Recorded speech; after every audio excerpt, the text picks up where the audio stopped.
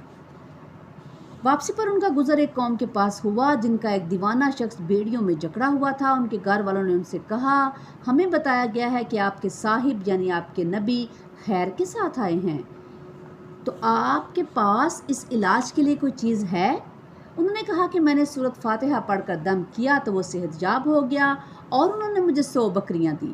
پھر میں نبی پاک صلی اللہ علیہ وسلم کی خدمت میں حاضر ہوا اور صورتحال عرض کی تو آپ صلی اللہ علیہ وآلہ وسلم نے فرمایا کیا تم نے اس کے سوا بھی کچھ پڑھا؟ میں نے عرض کی نہیں۔ آپ صلی اللہ علیہ وسلم نے فرمایا اس کو لے لو اور میری زندگی کی قسم اگر کوئی باطل جھاڑ پھونک سے کھا سکتا ہے تو تم سچے دم کے ذریعے کھا رہے ہو۔ سنن ابی داؤد حدیث نمبر 3896۔ اسی طرح ایوب علیہ السلام کی دعا، جب ان کو بیماری لگ گئی تھی تو انہوں نے اللہ پاک سے دعا کی انی مسنی الضر وانت ارحم الراحمین، سورۃ الانبیاء آیت نمبر 83۔ اس کا ترجمہ ہے کہ مجھے بیماری لگی ہے اور تو سب مہربانوں سے بڑھ کر رحم کرنے والا ہے۔ اللہ تعالیٰ نے ان کی اس دعا کے بدلے ان کو ان کی بیماری سے نجات دے دی۔